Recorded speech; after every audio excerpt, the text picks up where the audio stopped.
What's up, guys? We did the Dogs round one last week, and we had some positive feedback. So there's some more information we can provide here, and I'm happy to do so. The important thing is, what are we talking about? Like, what is the importance of overvalued versus undervalued? And it's important to maybe give it some context.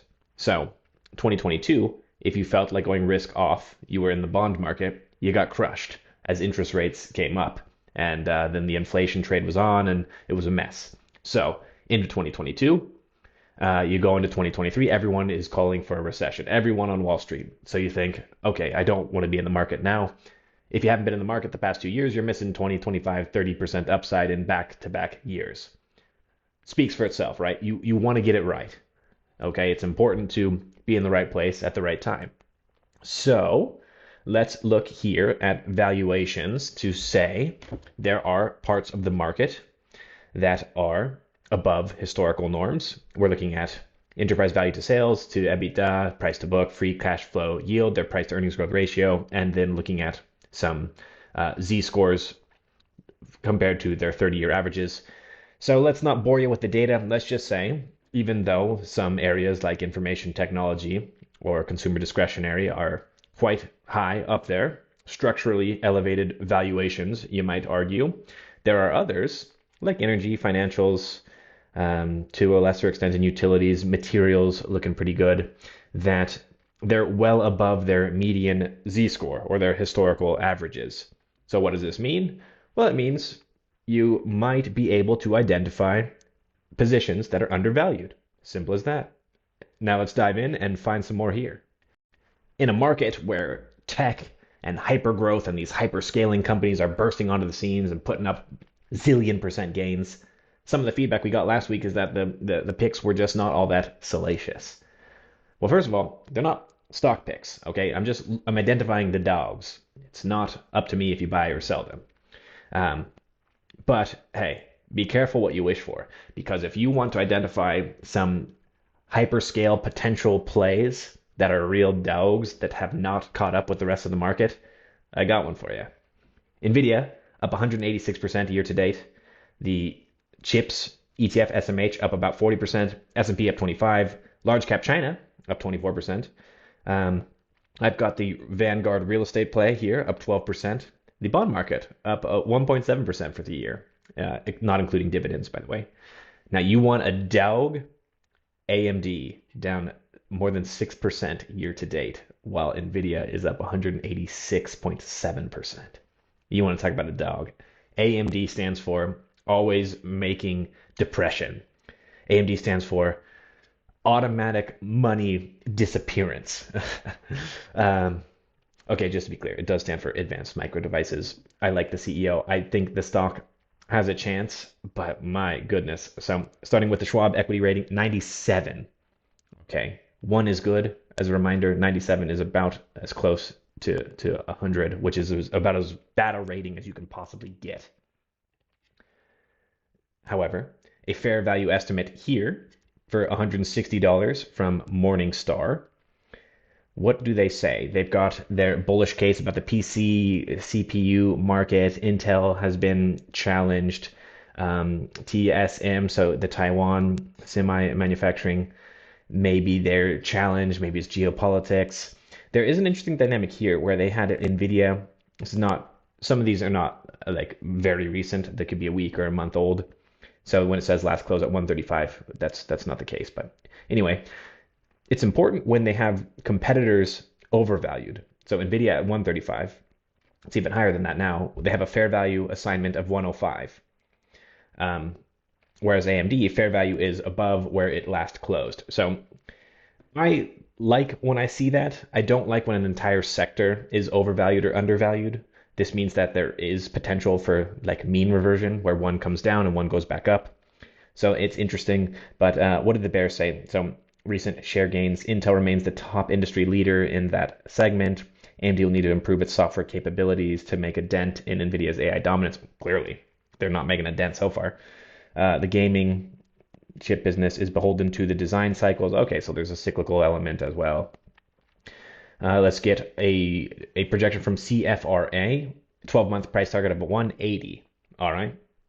So we're below 140 now. We're talking some serious upside there if they were to realize that. Argus has a buy rating as of the end of October. I think they had an even more bullish estimate. They were looking at um, where was their price target of 220. Okay. Now on the chart, what are you looking to see? Here's from our buddy Heisenberg. Um, yeah, I would say pretty much what you want to see is this interaction with this trend line. So here's 134, about 135. If you don't see it curl up here, then you can't enter. You'd really want to see it convincingly start to curl up. Otherwise, if you lose this trend line, oof, what a dog. And I mean, in the meantime, you could just diversify your risk and be in an SMH ETF, or you can just join the king NVIDIA and keep riding that up. But you asked for a dog with some serious upside potential. There's one. And I've got another one that I might like even more.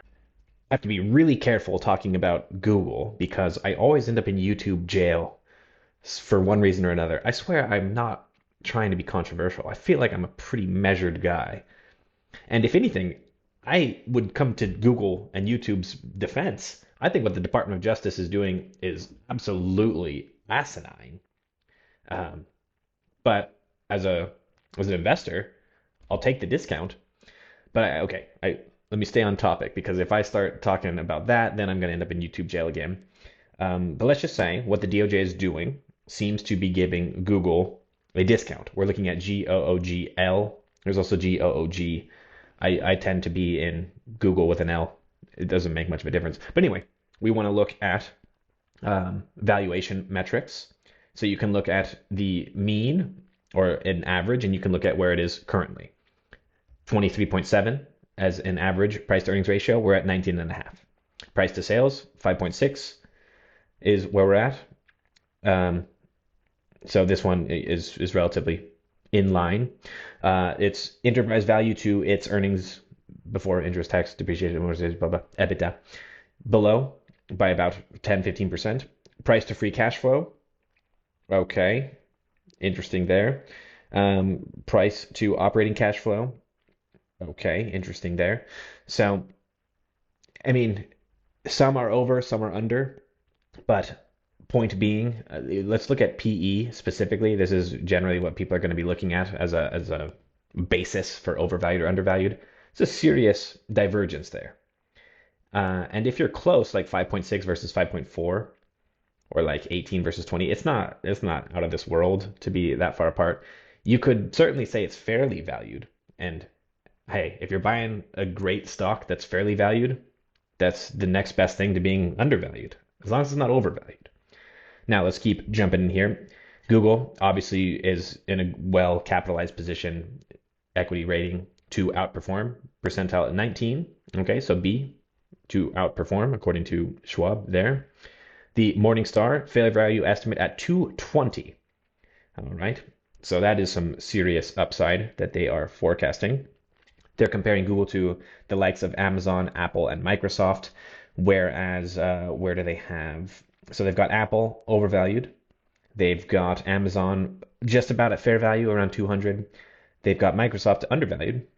But Google looks to be the most undervalued, at least of the basket of four that they've chosen here. Bears, what do they say? So seeking to diversify its business away from search, not to mention what the DOJ is doing. The continued investments in new, often unproven technologies. Yeah, Google's never been great with that, but their cloud services revenue looks very strong. Regulators around the world. I can't touch that topic. What did both say? Advertising business. Yeah, I mean, imagine how much spend there just was for. I can't talk about that either. Man, what am I even allowed to talk about? I'm getting in YouTube prison. Well, let's just skip it then. CFRA, what is their price target for this guy? They're looking at, okay, they've got 220 as well. All right, not bad. And Argus, they have, what are they looking at for this guy? They've got their GAAP EPS estimates up. Do they have a price rating for the gosh darn thing? Surely they do. Well, it's all buy, and overweight. So whatever their price target is, it must be higher. Oh, their target price 200. Okay, so there you go. Decently like in the 10, 15, 20, 25% upside projections. Let's look at the chart for AMD. That's an ugly looking chart. Okay, I forgot to look at this in the last section, but look at how it's such a dog. Breakout, retest and fail. Breakout, retest and fail, and then go under. So if you were to move these up a little bit, like if you put them, okay, it still looks awful. If you have to put this one down then and say like, okay, we're in this new wedge. So you want to see it bounce there. All right, let's look at Google. I don't think there's much to look at here. We caught a head and shoulders back in the day, but we are coming down to this 200 day. So you want to see a nice bounce off of like this 160 level. If you lose that, then call it quits for now and get back in later. I don't think there's much else to look at, but let's see what it looks like at least on the RSI and the MACD. Curling down, RSI not atrociously oversold just yet. So may make sense to be patient here, but I do think if you can last with this one into 2025, then it's not a bad time to get in. You could dollar cost average and scale in over time. You might get a deeper discount, but this thing is eventually going to climb back above 200, probably before if I had to guess, probably within the first quarter or second quarter of next year. Okay, back to the less salacious world. Coca Cola, another Warren Buffett position. I think this is another one that's getting crushed because they're pricing in RFK Jr. It's a new sheriff in town, and hey, I don't know. I'm like one polar bear commercial away from starting to scale into this one myself. Decent equity rating here. C, hold, not necessarily an outperformer. Last price around 65, fair value is 64, so right around the target weight. Compared to competitors, there's Pepsi there, there's Nestle. Nestle looking undervalued according to that. Monster right around its fair value. There's also Celsius. Celsius is probably interesting. These people who are interested in the more salacious growth stories. Celsius not too long ago was like $95 per share.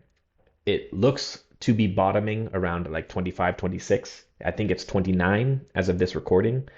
So if that one can get back to its former glory, there's like 3x upside there. But anyway, Coca-Cola, solid brand, solid portfolio, well capitalized. Let's see, is there anyone who's saying that there's like a massive upside? So a 12-month price target of $70, and it was 61 at the time that they made this. So decent, like 12, 13% upside there. And Argus, so they've got it as a buy. They're underweight the sector. Do they have a price target for the bastard? 75. So that is not too bad. And then here's where it gets really interesting. This is from our friend, the Long Investor. I believe he's looking at the 200 weekly moving average here, which historically, going back to the financial crisis of 08-09, if you bought down there, you would have done pretty well with the stock. You're getting a dividend as well. So we're coming to this level here where if you are below the 200 weekly moving average and you buy, you can't be too unhappy with that. I mean, every time it tends to come back. It's not as salacious as the other one. You're not going to double your money in short order here, but buying value with a margin of safety and collecting a dividend is never the worst thing to do. And you can do it with Pepsi as well. Monster's been a great performer, but Coke and Pepsi, they make the list. Hershey is another one. These iconic brands with these storied, excellent, historic performances that is down and out. Is Hershey going to make a comeback? Might be lumped in there with the Coca-Colas, the Pfizers of the world, these sectors that are going to be under pressure because of all the new regulations, and I don't know, but it's got an awful looking equity rating of 90, D minus according to Schwab. It's got a fair value of 210, so looking to be undervalued according to Morningstar's projections. What do we got in terms of its competition? So there's Hershey, there is my goodness, that's small writing. I'm like like an old man here. They've got Nestle in there. What is that? I literally can't read that. What am I even looking at here? Conagra Brands, Mondelez International. I mean, what the hell are we even going up against here? But they're all looking to be undervalued. All of these guys that are in the suites, and they have these portfolios of food and beverage and whatever else they've got. But they're all looking to be undervalued, which you could interpret that a variety of different ways. So let's see what CFRA has to say. They've got a sell rating here, 2 out of 5 stars. 12-month price target of 155. It was 175 at the time that they made this. So they've nailed that one so far, getting closer to their target. Okay, so a hold rating on the 12-month, a buy rating on the 5-year rating, and they're underweight this sector. They don't have a target price over at Argus. So let's say that we're not in a hurry to buy this one, but let's use some of our own technical analysis to think if we would get in, where would we think about doing it? So let's not reinvent the atom here. Let's just do what we usually do and think that what we would want to see is reclaiming of the EMAs. So it's trying. This is a pretty bullish looking candle. It put in this wick below here and is getting to reclaim the daily 8, but then got rejected by the 14 here. So if it can reclaim that 14, come up to the 20 here, then it's got room to fly up to the 50, the 100, and the 200 day. Let's see what it looks like on the RSI, the MACD, the Bollingers. It's trying. So it's trying to curl up here. You can see it, that it's trying to happen. And it might before too long. It's got a little bit of a divergence here in the RSI. It seems to be coming back up. I don't know. I wouldn't be in a hurry with this one, but starting to get a pretty compelling price, a decent entry. Again, not going to break the bank, not going to double your money in short order. And in fact, you might even lose money. That's the way it works. But Hershey, down and out. I don't know. I'm with Coca Cola. I'm like one compelling polar bear holiday themed commercial, like during the Super Bowl or something. I'll see it and be like, okay, it's time to buy. Hershey, I could be convinced. I'll put it that way. I was avoiding this one until it got killed in their after their earnings this past week, and now it has to go back on the list.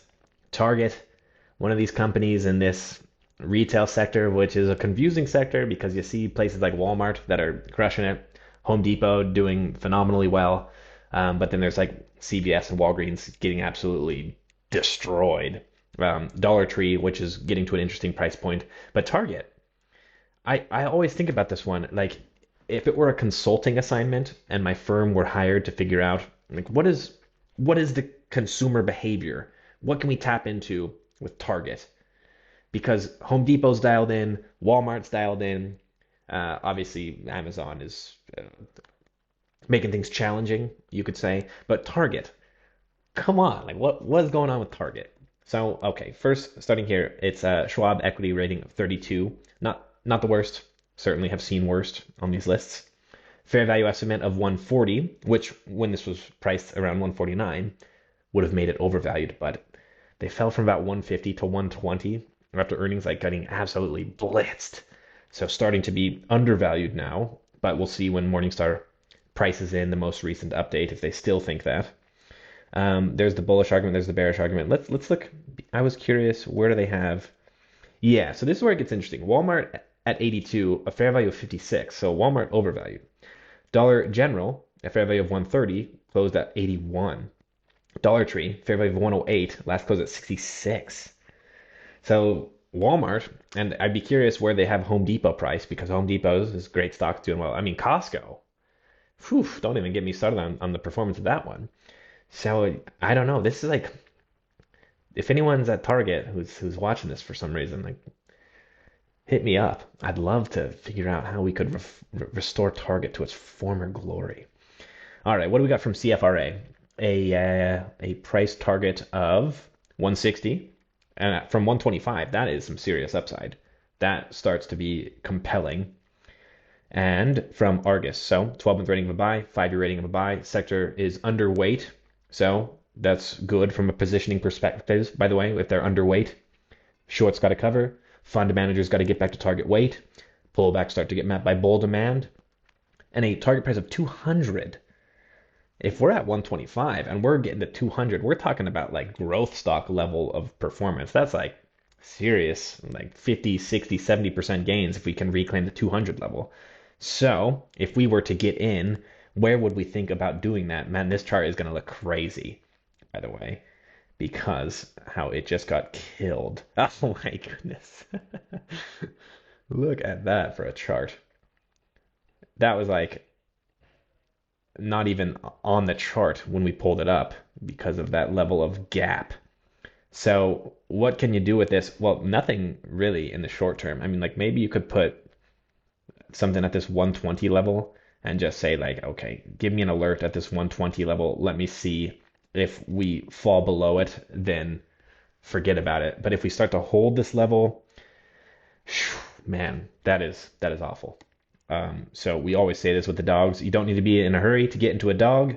Oh my goodness, look at the expansion of the Bollinger Bands. Deep, deep red here on the MACD, getting into this oversold territory on the RSI. Yeah, wouldn't need to necessarily be in a hurry here, but hey, target probably has some tailwinds because of holiday shopping and iconic brands under the next administration, iconic American brands. You got to like their chances. They've just got to make a few tweaks to get to their fair values. The same way Home Depot's been able to do it, Costco's been able to do it, um, Walmart's been able to do it. So don't go the way of CVS and Walgreens, but you can figure out how to tap into your consumer and make some magic happen. I believe in your target, but I'm not in a hurry to buy it right now.